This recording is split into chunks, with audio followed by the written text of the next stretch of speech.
Take a look at what happened.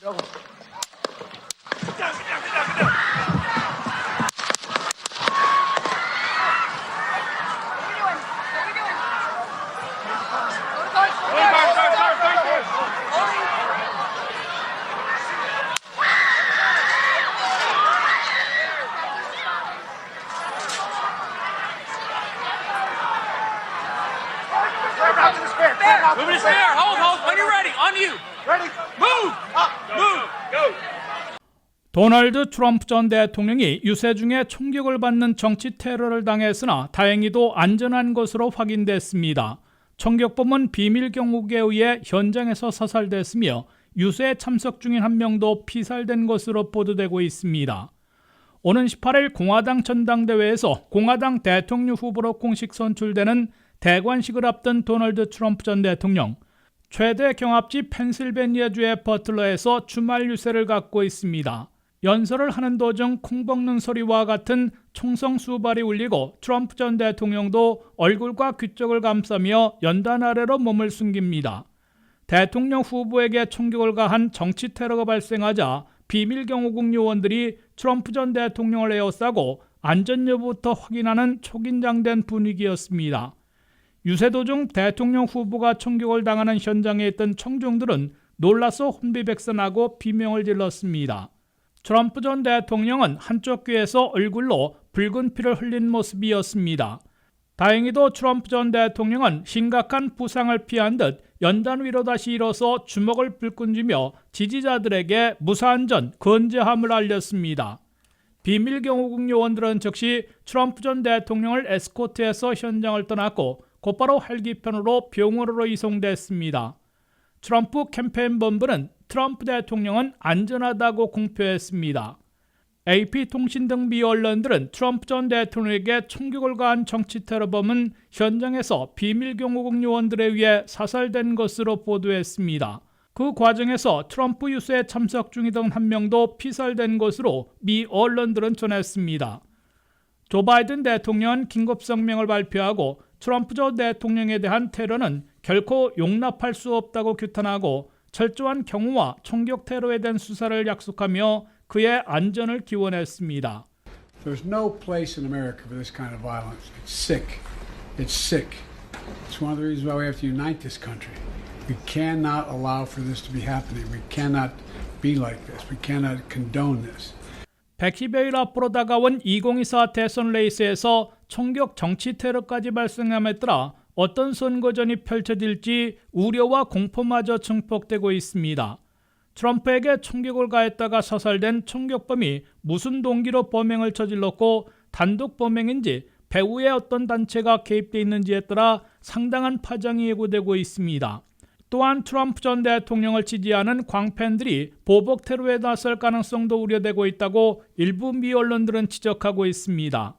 15일부터 18일까지 밀워키에서 전당대회를 갖는 공화당은 정치 테러를 당했지만 트럼프 전 대통령이 무사안전하기 때문에 하나라도 뭉칠 수 있게 된 것으로 정치 분석가들은 내다보고 있습니다. 대통령 후보 교체론으로 시끌시끌한 민주당 진영에는 이번 정치 테러 사태로 바이든 대통령의 승산이 더 희박해질 경우 후보 사퇴와 대체 후보 결정을 앞당기게 될지도 주시되고 있습니다. WKTV 뉴스 한면택입니다. 조 바이든 대통령이 4개월 만에 처음 가진 공식 기자회견을 통해 대선 완주 의지를 분명히 했으나 실수도 이어지면서 민주당 진영 내 후보 사퇴 요구와 돈줄 끊기는 더욱 확산되고 있습니다. 바이든 대통령은 지지율 하락과 돈맥 경화로 재선의 길이 안 보이고 백악관은 물론 상하원까지 모두 빼앗기는 참패가 우려될 경우 후보 사퇴 여부에 대한 결단을 내리게 될 것으로 보입니다. 한면택 기자가 보도합니다. 조 바이든 대통령은 재임 근 4년간 겨우 4번째 그리고 8개월 만에 처음으로 백악관 출입 기자들과 일문일답하는 1시간 동안의 공식 기자회견을 갖고 토론 때보다는 선전하며 완주 의지를 분명히 했으나 민주진영의 우려는 더욱 증폭시킨 것으로 평가받고 있습니다. 바이든 대통령은 분장을 한 듯 혈색이 좋아지고 강한 톤으로 75주년을 맞은 나토를 비롯한 외교 현안에 대해서는 자신감 있게 대답하며 대선 완주를 분명히 했습니다. I think I'm the most qualified person to run for president. I beat him once, and I will beat him again. 바이든 대통령은 나는 아직도 트럼프를 물리칠 최적의 자격 있는 후보라며 후보 사퇴서를 일축하고 완주 의지를 거듭 강조했습니다. 그러나 바이든 대통령은 첫 질문에 대한 답변부터 실수를 범했습니다. 후보 교체 시 카멜라 해리스 부통령이 트럼프를 이길 수 있다고 보느냐는 질문에 바이든 대통령은 그녀가 대통령이 될 자격이 없다고 생각했다면 나는 트럼프 부통령을 부통령으로 선택하지 않았을 것이라고 대답했습니다. 카멜라 해리스 부통령을 트럼프 부통령으로 잘못 부르는 실수를 범한 겁니다. I wouldn't have picked Vice President Trump to be vice president, but I think she was not qualified to be president. 기자회견에 앞서 바이든 대통령은 젤렌스키 우크라이나 대통령을 푸틴 대통령으로 잘못 불렀습니다. Ladies and gentlemen, President Putin. President Putin. He's going to beat President Putin. President Zelensky. 80대에 자주 나오는 말 실수로 간주될 수도 있으나 바이든 대통령에게는 그런 실수만 기다리는 반대파들이 그 부분만 박제해 온라인에서 퍼뜨리고 있고 민주당 지지자들은 부정적 여파로 백악관은 물론 상하원 다수당까지 동시에 빼앗기는 참패를 극히 우려하고 있습니다. Suggest not only that Joe Biden would lose this race, but that he or we would lose the Senate and the House. 민주당 진영에서는 바이든 대통령은 아직 트럼프를 이길 최적의 후보라고 추정하고 있으나 현재 우려되는 것은 승산이 희박해지고 있고 4년도 재임할 수 있느냐는 것이라며 참패를 피하기 위해서라도 용태의 결단을 내려야 한다는 목소리가 높아지고 있습니다. 바이든 대통령의 기자회견이 끝나기도 전에 공개적으로 후보 사퇴를 촉구한 민주당 연방 하원의원들이 3명 더 늘어나 모두 213명 중에서 16명이 됐습니다. 민주당 연방 상원의원들도 한 명이 공개 후보 사퇴를 요구하기 시작했고 비공식적으로는 우려를 표시하고 있는 상원의원들도 서너 명이 더 있는 것으로 나타났습니다. 바이든 측은 내주에는 트럼프 공화당 전당대회가 열려 상대방으로 관심이 쏠릴 것이므로 민주당 진영의 후보 사퇴 요구가 수그러들 것으로 기대하고 있습니다. 하지만 뉴욕타임스 등 주요 언론들은 11월 5일 대선일까지 앞으로 115일 동안 바이든 대통령이 나타날 때마다 결정적인 실수로 고령 리스크를 부채질하지는 않을까 모든 시선을 집중시키게 되고 그의 약점만 온라인으로 퍼질 게 분명해 선거전을 지속할 수 있을지 의문시된다고 지적하고 있습니다. 결국 바이든 대통령은 지지율의 급락과 경합지 열세, 선거자금 급감으로 이길 수 있는 길이 보이지 않을 때 민주당 최고 지도부의 권고를 받고 8월 전당대회 이전에 대통령 후보 사퇴 여부에 대한 최후 결단을 내려야 할 것으로 미 언론들은 내다보고 있습니다. WKTV 뉴스 한면택입니다. 민주당의 최고 원로 지도부인 낸시 펠로시 전 하원 의장이 조 바이든 대통령은 재선 도전을 재고해야 하며 곧 결단을 내려야 한다고 공개 요구했습니다. 펠로시 전 하원 의장은 바이든 대통령의 어떤 결정에도 지지할 것이라고 전제하면서도 민주당의 전체 선거 패배를 우려하는 동료 의원들의 우려를 반영해 사실상 후보 사퇴를 압박한 것으로 해석되고 있습니다. 한면택 기자가 보도합니다.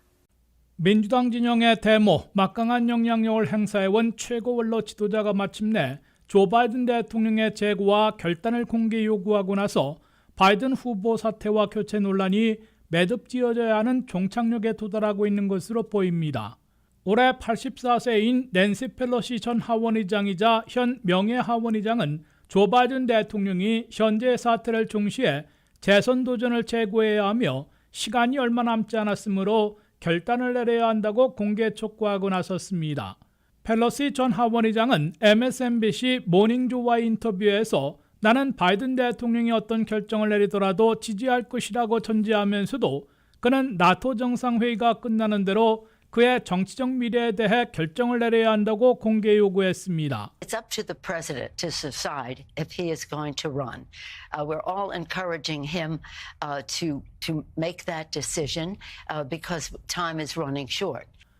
펠로시 전 하원의장의 이런 언급은 바이든 대통령이 재선 도전을 재고해야 하며 이르면 이번 주 안에 결단을 내리도록 공개 압박한 것으로 뉴욕타임스 등 미 언론들은 해석하고 있습니다. 펠로시 전 하원의장의 공개 요구는 현재까지 민주당 진영의 가장 높은 최고 원로 지도자가 가장 강한 어조로 결단을 압박한 것으로 평가되고 있습니다. 민주당 하원은 전날 비공개로 장시간 의원총회를 가졌으나 바이든 지지와 교체로 의견이 엇갈린 것으로 나타났습니다. 민주당 상원의원들도 목요일 의원총회를 갖기로 했는데 일부 상원의원들은 선거 참패를 우려해 바이든 대통령의 사퇴가 절실하다고 촉구하고 나섰습니다. 마이클 베네트 민주당 상원의원은 CNN과 인터뷰에서 바이든 대통령에게 공개적으로 사퇴를 요구하진 않았으나 이런 상태로 가면 민주당이 백악관과 연방상하원 다수당까지 모두 상실할 것이라는 우려가 증폭되고 있다며 일대 변화를 촉구했습니다. Donald Trump is on track, I think, to win this election and maybe win it by a landslide and take with him the Senate and the House. 이에 바이든 대통령 측은 펠로시 전 하원의장이 결단을 촉구했으나 우리는 이미 결단을 내렸다면서 후보 사퇴를 여전히 일축하고 있습니다. 바이든 대통령은 11일 나토 정상회의를 마치면서 기자회견을 갖고 건재를 과시하며 대통령 후보 사퇴 요구를 거듭 일축하려 할 것으로 예상되고 있습니다. 바이든 참모들은 내주에는 공화당 전당대회로 트럼프 공화당의 시간이 될 것이므로 대통령의 후보 사퇴 압박에서 벗어날 수 있을 것으로 기대하고 있다고 뉴욕타임스는 전했습니다. 그러나 이제는 바이든 대통령의 재선 실패에서 한 발 더 나아가 민주당이 백악관과 연방상하원 등 세 곳을 모두 빼앗기는 참패가 우려되고 있어 대승적인 차원에서 바이든의 결단이 요구될 것으로 관측되고 있습니다. WKTV 뉴스 한면택입니다. 도널드 트럼프 전 대통령을 차기 대통령 후보로 선출할 공화당이 대선 후보 공약을 대거 반영해 국경 봉쇄와 최대 추방, 물가 잡기와 미국 우선 등을 담은 2024 정강 정책을 확정했습니다. 트럼프 전 대통령은 오는 15일부터 18일까지 위스콘신 밀워키에서 열리는 공화당 전당대회에서 차기 공화당 대통령 후보로 공식 선출됩니다. 미국의 45대 대통령에 이어 47대 대통령이 되려는 공화당의 도널드 트럼프 전 대통령이 차기 대통령 후보로 공식 선출되는 무대에 오르고 있습니다. 공화당은 15일부터 18일까지 2024 전당대회를 위스콘신 밀워키에서 개최하고 마지막 날 도널드 트럼프 전 대통령을 차기 대통령 후보로 공식 선출합니다. 공화당은 그에 앞서 대통령 후보의 공약을 최대한 반영한 2024 플랫폼, 즉 정강 정책을 84대 18이라는 압도적 차이로 최종 승인했습니다. 2024 트럼프 공화당의 정강 정책은 미국을 다시 위대하게 만든다는 마가와 미국 우선, 즉 아메리칸 퍼스트라는 구호를 다시 내걸고 있습니다. 예년과는 달리 16쪽의 큰 명제만 담고 세부화는 생략한 2024 공화당 정강 정책은 초강경 국경과 이민 정책을 내세우고 있습니다. 가장 먼저 시행할 두 가지 정책은 국경 이민 통제로 한해 200만 명 이상 불법 입국자들이 몰렸던 국경을 봉쇄하겠다고 강조하고 미국 역사상 최대 규모로 불법 이민자 추방 작전을 실행할 것으로 다짐하고 있습니다. 트럼프 전 대통령은 이미 자신이 재집권하게 되면 국경 봉쇄와 함께 지역 경찰과 주 방위군까지 동원해 대대적인 불법 이민자 추적과 체포, 최대 추방에 나설 것으로 강조해왔습니다. 소셜 시큐리티와 메디케어 등 대표적인 복지 프로그램은 한 푼도 삭감하지 않겠다고 강조하고 있습니다.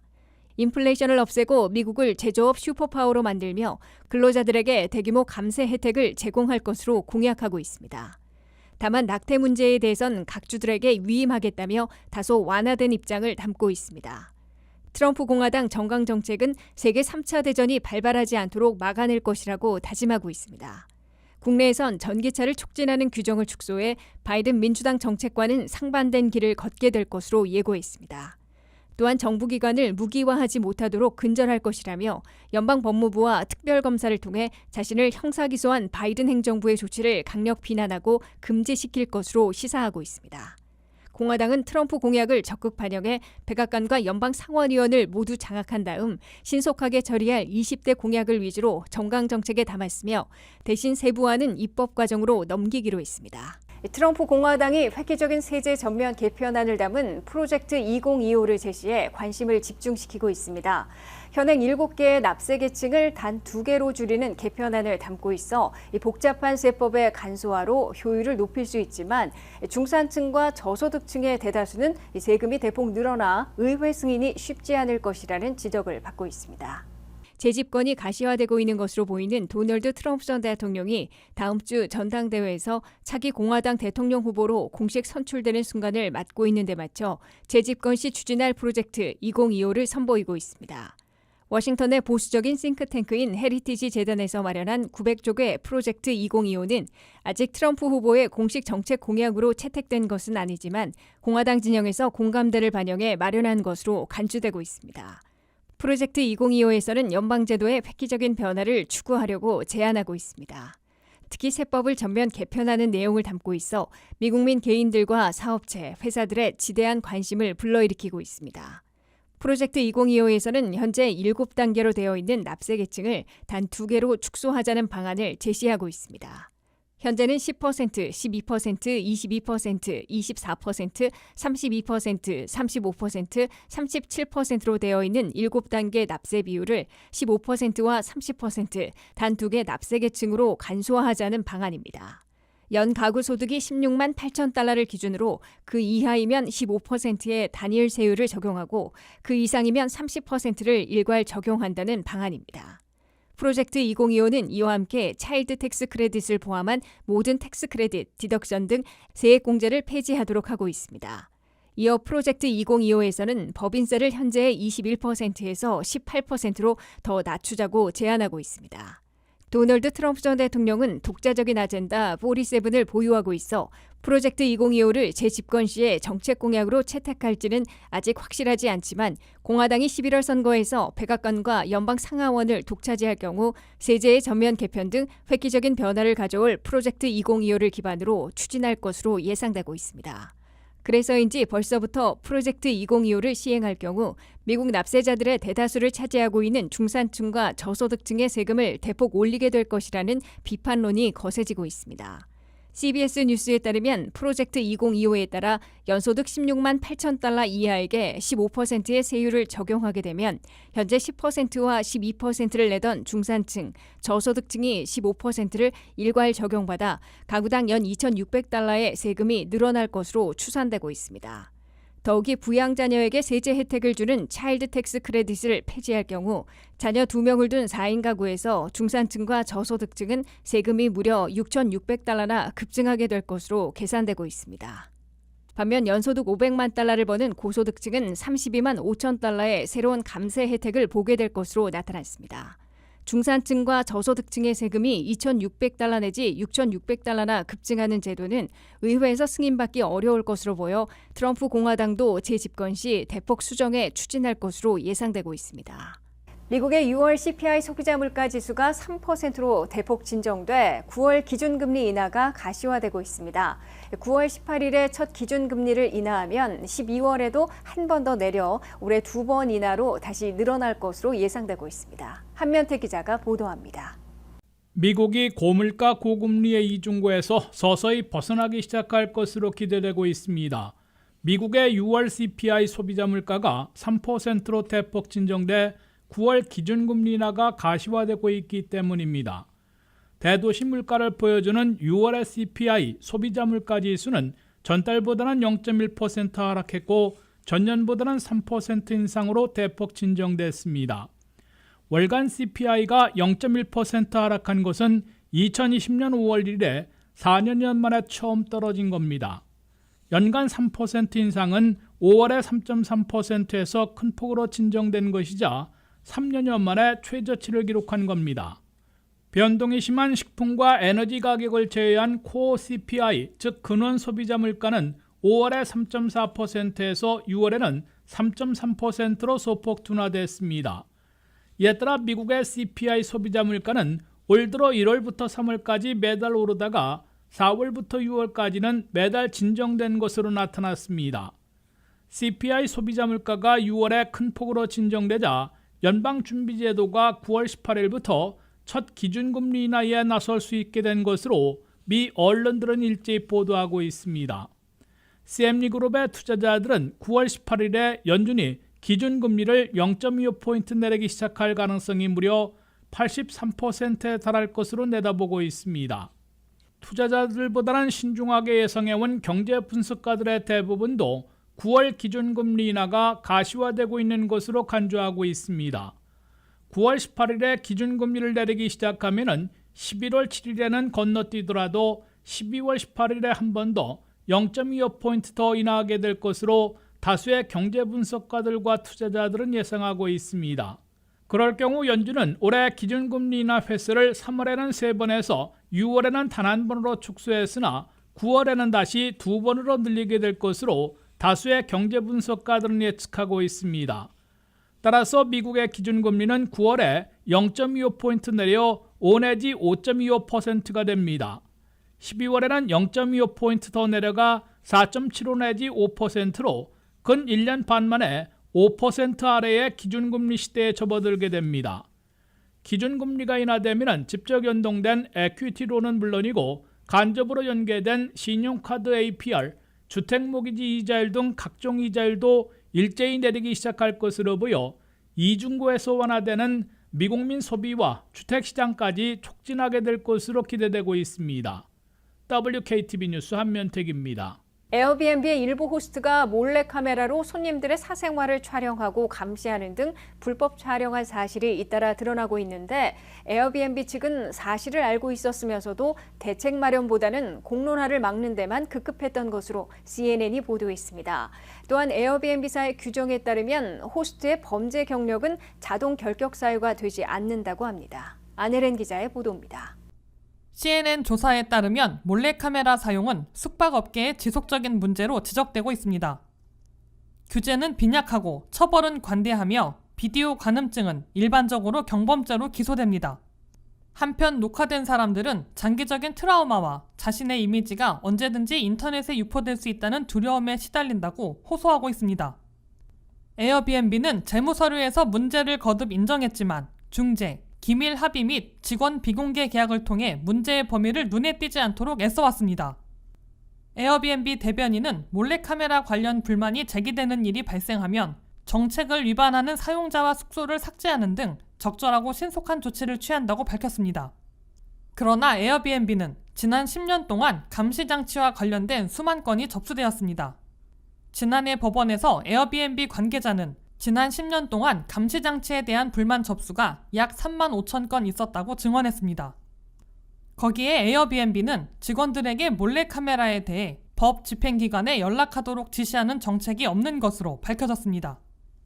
에어비앤비는 관행적으로 사용자가 보안 카메라 및 녹화장치 정책을 위반한 것으로 밝혀졌을 때 법 집행기관에 알리지 않으며 심지어 어린이가 관련되어 있는 경우에도 신고하지 않는다고 회사 대표는 증언했습니다.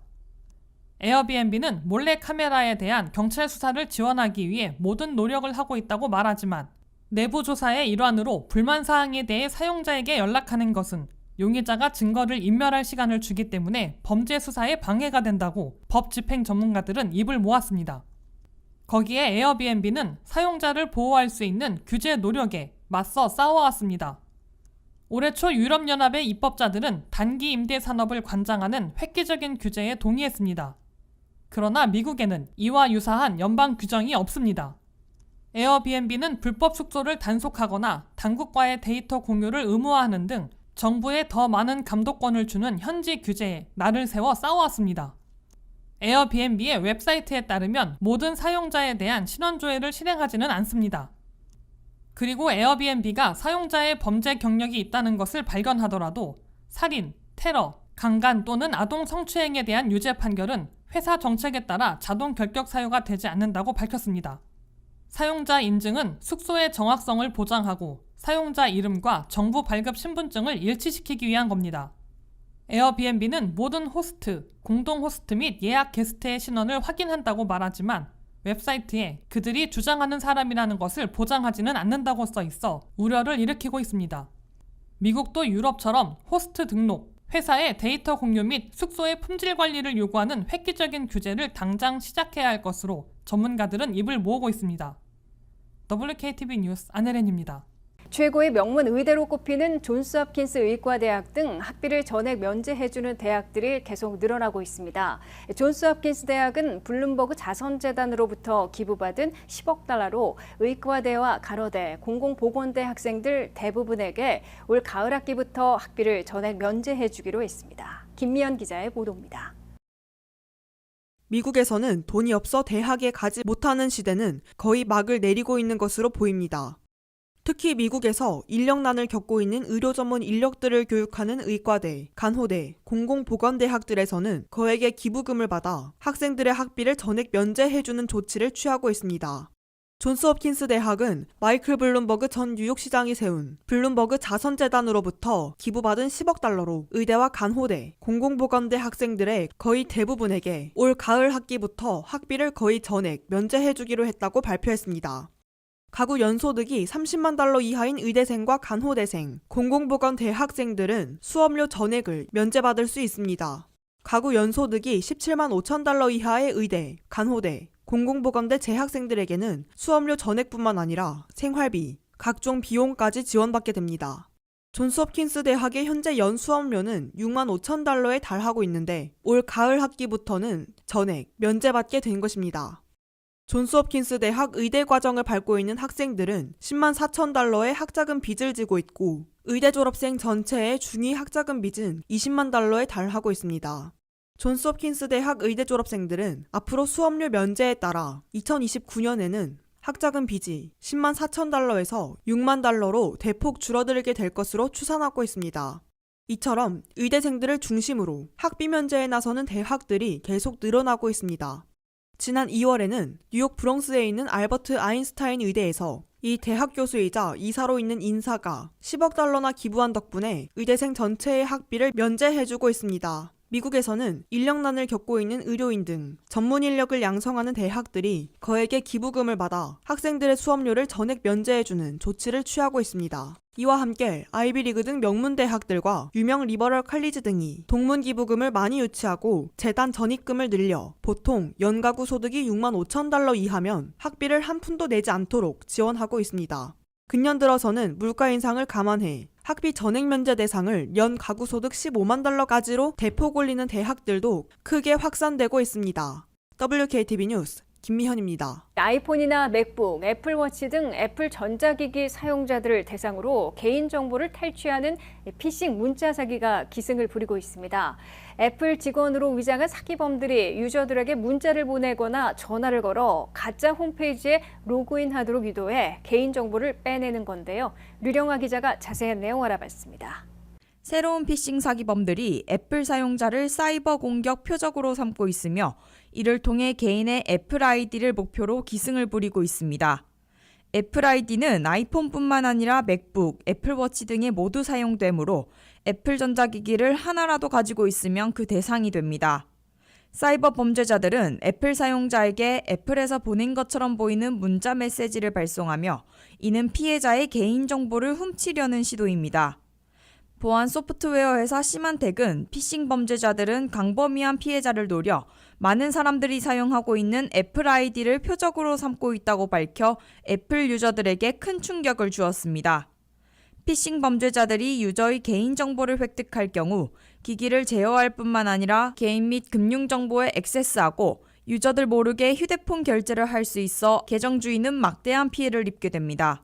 시만텍은 소비자들이 애플과 같이 신뢰할 수 있는 기업에서 보낸 것 같은 피싱 문자와 전화를 더 신뢰할 가능성이 높다고 경고했습니다. 피싱 메시지는 수신자가 링크를 클릭하게끔 유도해 아이클라우드 계정에 로그인하도록 권장합니다. 애플에서 요청할 링크를 방문하여 서비스를 계속 사용하세요와 같은 피싱 문자입니다. 또한 가짜 아이클라우드 로그인 페이지로 이동하기 전에 합법적인 것처럼 보이기 위해 캡처 확인을 완료할 것을 요청합니다. 이러한 사이버 공격은 일반적으로 스미싱 사기라고 불리며 범죄자들은 신뢰할 만한 기업으로 위장해 사람들을 유인하여 계정 비밀번호와 신용카드 데이터와 같은 개인정보를 유출합니다. 그렇기에 애플의 문자를 받은 경우 계정 사용자는 전화번호를 확인하여 무작위 전화번호인지 반드시 확인해 자신의 계정을 보호해야 합니다. 또한 아이클라우드 계정에 액세스하도록 초대하는 링크를 클릭하지 말고 확인을 원하는 경우 로그인 페이지로 바로 이동해야 합니다. 애플은 사기 예방에 관한 게시물에서 이메일 주소, 전화번호, 비밀번호, 보안 코드 등 개인정보에 대한 예상치 못한 메시지, 전화 또는 요청이 의심되는 경우 사기일 가능성이 높으므로 필요한 경우 해당 회사에 직접 문의하는 것이 더 안전하다고 입장을 밝혔습니다. 또한 사용자에게 애플 아이디에 대해 항상 2단계 인증을 활성화해 보안을 강화하고 다른 기기에서 계정에 액세스하기 어렵게 만들 것을 촉구하고 있습니다. 만약 전화로 애플에서 온 사람이라고 주장하는 사람이 개인정보를 요구하면 그들은 소셜 엔지니어링 공격을 하는 사기꾼이므로 전화를 끊거나 다른 방법으로 그들과의 접촉을 종료하라고 강력히 말했습니다. 또한 연방거래위원회는 보안 소프트웨어가 자동으로 업데이트되도록 컴퓨터와 휴대폰을 설정할 것을 권고하고 있습니다. WKTV 뉴스 류령아입니다.